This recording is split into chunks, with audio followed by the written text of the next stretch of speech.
America से देश लौट रहे हैं प्रधानमंत्री मोदी। सुबह 11:30 बजे के करीब दिल्ली में लैंड होगा पीएम मोदी का विशेष विमान। दिल्ली में एयरपोर्ट के बाहर बीजेपी करेगी पीएम मोदी का स्वागत। पीएम मोदी अमेरिका से लेकर आ रहे हैं भारतीय कलाकृतियों से जुड़ी 157 खास धरोहर। इन सभी धरोहरों को चोरी या तस्करी के जरिए भारत से ले जाया गया था देश से बाहर। प्रधानमंत्री मोदी और राष्ट्रपति बाइडेन ने चोरी, अवैध व्यापार, सांस्कृतिक वस्तुओं की तस्करी से निपटने के प्रयासों को और मजबूत करने के लिए जताई है प्रतिबद्धता। संयुक्त राष्ट्र के महासभा में पीएम मोदी ने किया भारतीय लोकतंत्र का गुणगान। कहा, मैं उस देश का प्रतिनिधित्व कर रहा हूं जिसे मदर ऑफ डेमोक्रेसी का गौरव हासिल है। लोकतंत्र को बताया महान परंपरा। यूएन के मंच से दुनिया को पीएम मोदी का संदेश। अफगानिस्तान, आतंकवाद, कोरोना, वैक्सीन समेत कई वैश्विक मुद्दों पर रखी बात।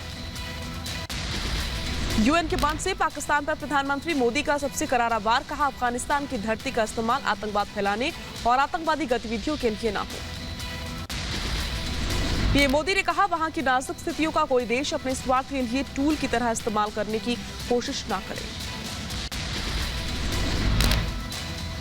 यूएन में पीएम मोदी ने अफगानी नागरिकों के दर्द पर भी की बात। कहा, अफगानिस्तान में इस वक्त महिलाओं और बच्चों को मदद की जरूरत है। अफगानिस्तान में हिंदू और सिखों को बचाना होगा।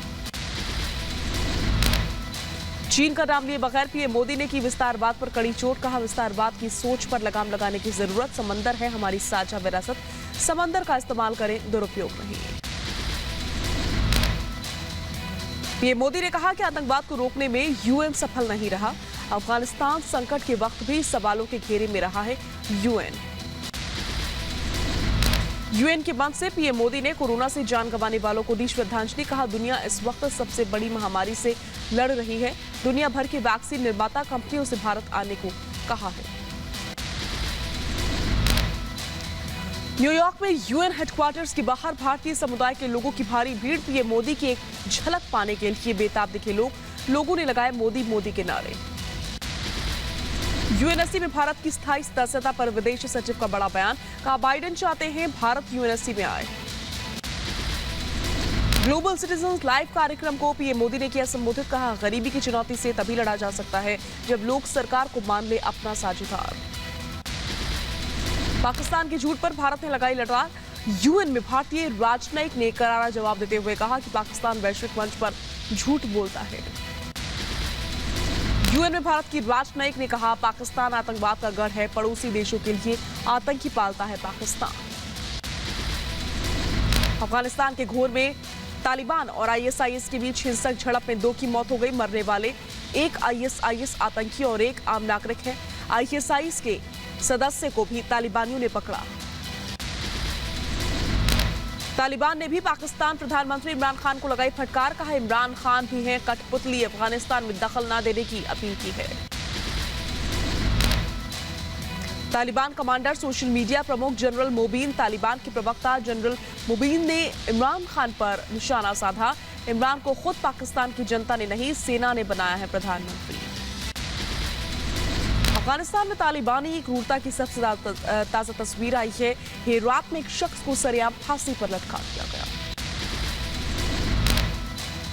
किडनैपिंग के आरोप में तालिबानी आतंकियों ने शख्स को सजा दी। तालिबानी अत्याचार से लोगों में खौफ का माहौल। तालिबान के खिलाफ लोगों में जमकर गुस्सा है।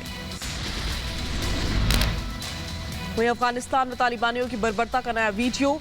तालिबानियों ने हेरात शहर के चौक पर शव को लटका दिया। क्रूर तालिबानी आतंकियों ने क्रेन से शव को लटकाया था। तालिबानियों ने बच्चों के अपहरण के आरोपियों को दी बर्बर तरीके से सजा। 4 अपहरणकर्ताओं के शवों को चेतावनी के तौर पर शहर के अलग अलग गेट्स पर लटका दिया गया। अफगानिस्तान के नांगरहार में सड़क किनारे कार में धमाका हो गया। आतंकी हमले में एक शख्स गंभीर रूप से जख्मी हो गया। काबुल पासपोर्ट कार्यालय के बाहर अफगानी नागरिकों की भीड़। नागरिकों ने कार्यवाहक सरकार और अधिकारियों से पासपोर्ट विभाग तुरंत खोलने की अपील की। कहा, 3 हफ्ते पहले कार्यालय खोलने का वायदा किया था, लेकिन अभी भी बंद है ऑफिस। कैम्ब्रिज विश्वविद्यालय में अहमद शाह मसूद का सम्मेलन। नेशनल रेजिस्टेंस फोर्स के नेता अहमद मसूद ने वीडियो कॉल के जरिए बैठक में हिस्सा लिया। अफगानिस्तान के भविष्य विषय पर आयोजित की गई थी बैठक। पंजशीर के लड़ाकों की नई तस्वीर आई सामने, तालिबानियों के खिलाफ मोर्चे पर तैनात एनआरएफ के लड़ाके। पंजशीर में मसूद के लड़ाकों की जंग जारी, पंजशीर के पहाड़ों पर तालिबानियों को खदेड़ने को लेकर के तैयार हैं, तालिबानियों के खिलाफ जारी है जंग। पंजशीर की घाटी में मौजूद नॉर्दर्न अलायंस के लड़ाकों ने एक बार फिर से जारी की नई तस्वीर जारी कर कहा, देश की आजादी और तालिबान के खिलाफ आखिरी सांस तक जंग जारी रहेगी। बगलान प्रांत के खुस्त में तालिबानियों के खिलाफ आए लोग नेशनल रेजिस्टेंस फ्रंट को समर्थन किया है, मसूद के लड़ाकों ने भरोसा भी जताया। काबुल में अफगानिस्तानी नागरिकों का प्रदर्शन, रैली निकालकर लोगों ने अमेरिका से लगाई गुहार, कहा गरीबी की ओर बढ़ रहा है अफगानिस्तान, संपत्ति को अमेरिका करे मुक्त। नोबेल पुरस्कार विजेता मलाला यूसुफजई ने बताया तालिबान की सच्चाई, कहा तालिबान में महिलाओं के शिक्षित होने से तालिबानी सोच को बड़ा नुकसान है। अफगानिस्तान में सत्ता पर काबिज होते ही तालिबान ने हजारा समुदाय को प्रताड़ित करना शुरू कर दिया है, लोगों को जमीन खाली करने का फरमान जारी किया गया। सोमालिया की राजधानी मोगदिशु में राष्ट्रपति भवन के पास हुआ धमाका, आत्मघाती कार बम धमाके में 7 लोगों की जान चली गई। प्रयागराज में महंत नरेंद्र गिरी मौत मामले की जांच तेज, सीबीआई की 12 सदस्यीय टीम राज खंगालने में जुटी है, अनसुलझे सवालों का जवाब तलाश रही है सीबीआई। बढ़ते हैं आगे, महंत की मौत केस में एक्शन में है सीबीआई। प्रयागराज में बाघभरी मठ में सीबीआई ने खंगाले हैं अहम सबूत, बलवीर, सर्वेश, अभिषेक से भी पूछताछ। महंत नरेंद्र गिरी मौत मामले में गिरफ्तार आरोपियों से पूछताछ करेगी सीबीआई, गवाहों से भी पूछताछ कर तार खंगालने में जुटी है सीबीआई।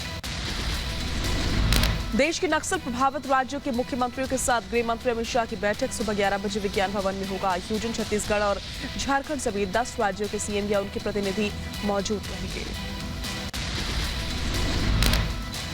आज दिल्ली पहुंच रहे हैं बिहार के सीएम नीतीश कुमार, सुबह 10 बजे नक्सल समस्या पर बुलाई गई केंद्र सरकार की बैठक में होंगे शामिल। कांग्रेस नेता और राज्यसभा सांसद दिग्विजय सिंह ने फिर दिया विवादित बयान, बीजेपी और आरएसएस के खिलाफ लोगों को भड़काया, लोगों से कि बिना डरे विचारधारा के खिलाफ लड़ाई लड़ने की अपील। जातिगत जनगणना को लेकर झारखंड से सर्वदलीय शिष्टमंडल आज गृह मंत्री से करेगी मुलाकात, देश के कई राजनीतिक दल जातिगत जनगणना कराने की अपील कर रहे हैं। यूपी विधानसभा चुनाव से पहले एक्शन मोड में असदुद्दीन ओवैसी आज कानपुर में जनसभा को करेंगे संबोधित। पंजाब में कैबिनेट विस्तार पर लगी मोहर, आज शाम 4:30 बजे राजभवन में चन्नी कैबिनेट का शपथ ग्रहण होगा, कैप्टन के करीबी मंत्रियों की हो सकती है कैबिनेट में से छुट्टी। पंजाब कैबिनेट में 7 नए चेहरों को मिल सकती है जगह, परगट सिंह, राजकुमार विरका, गुरकीरत सिंह कोटली, संगत सिंह, गिलजियान, कुलजीत सिंह नागर, राणा गुरजीत सिंह और अमरिंदर सिंह राजा वारिंग नाम शामिल है। पंजाब के बाद राजस्थान कांग्रेस में जल्द हो सकता है कैबिनेट का विस्तार, इससे पहले दिल्ली में राहुल और प्रियंका से मिले थे सचिन पायलट। वायुसेना दिवस से पहले जम्मू कश्मीर में किया गया एयर शो की रिहर्सल, आज डल झील के किनारे प्रशासन की ओर से आयोजित किया जाएगा वायुसेना का एयर शो। आज मन की बात कार्यक्रम में 81वें एपिसोड को संबोधित करेंगे पीएम मोदी। अपने संवाद में पीएम मोदी अमेरिका दौरे का भी जिक्र कर रहे हैं। 5 दिन के राजस्थान दौरे पर उपराष्ट्रपति वेंकैया नायडू सेना के कार्यक्रम में होंगे शामिल, जवानों का हौसला बढ़ाएंगे उपराष्ट्रपति। महाराष्ट्र में मंत्री अनिल परब को ईडी ने भेजा समन, कल हो सकती है पूछताछ, पहले भेजे गए समन पर हाजिर नहीं हुए थे परब। वहीं दिल्ली के एम्स में स्वास्थ्य मंत्री मनसुख मंडाविया ने किया 24/7 आपातकाल स्मार्ट लैब का उद्घाटन, एक दिन में 50,000 से ज्यादा परीक्षण करने की क्षमता है। कर्नाटक के उडुपी में केंद्रीय मंत्री सर्बानंद सोनोवाल ने किया आयुर्वेद अस्पताल रत्न श्री आरोग्य धाम का उद्घाटन। गोवा की राजधानी पणजी में भारतीय औषधि संघ ने फार्मासिस्ट दिवस समारोह का आयोजन, कार्यक्रम में मौजूद रहे गोवा के स्वास्थ्य मंत्री। त्रिपुरा की राजधानी अगरतला में विश्व फार्मेसी दिवस का आयोजन, इस अवसर पर क्षेत्रीय औषधि विज्ञान और प्रौद्योगिकी संस्थान में एक एम फार्मा कोर्स की शुरुआत हुई है। छत्तीसगढ़ के रायपुर में खेल अकादमी का उद्घाटन मुख्यमंत्री भूपेश बघेल ने उद्घाटन किया है। केंद्रीय मंत्री भूपेंद्र यादव ने मुंबई में असंगठित कामगारों को बांटे ई श्रम कार्ड पाने वाले लोगों में दिखी खुशी। दिल्ली में प्राइमरी स्कूल खोलने की मांग को लेकर प्रदर्शन, बच्चों के परिजनों और स्कूल स्टाफ ने सीएम केजरीवाल के खिलाफ किया प्रदर्शन। लखनऊ में आज बीजेपी का किसान सम्मेलन, किसानों से संवाद करेंगे सीएम योगी, किसानों के हित में कई बड़े ऐलान कर सकते हैं योगी। किसानों के भारत बंद को कांग्रेस और वाम दलों ने किया समर्थन देने का ऐलान, भारत बंद में शामिल होंगे कांग्रेस कार्यकर्ता, केंद्र से नाराज किसानों ने कल बुलाया है भारत बंद। पंजाब के अमृतसर में किसान संगठनों ने किया बंद का ऐलान, कृषि कानून के विरोध में कल भारत बंद का आह्वान हुआ है। यूपी के मुजफ्फरनगर में आज फिर किसान पंचायत का आयोजन, कृषि कानूनों के विरोध में हो रहे पंचायत में राकेश टिकैत भी होंगे शामिल। किसानों के भारत बंद से एक दिन पहले आज हरियाणा के पानीपत में भी किसान पंचायत का आयोजन, किसान आंदोलन का प्रमुख चेहरा रहेंगे मौजूद।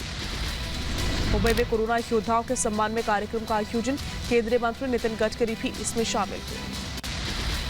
हैदराबाद में हस्तशिल्प प्रदर्शनी का आयोजन, देश भर से कोविड महामारी से प्रभावित कारीगरों की मदद के लिए किया गया प्रदर्शनी का आयोजन।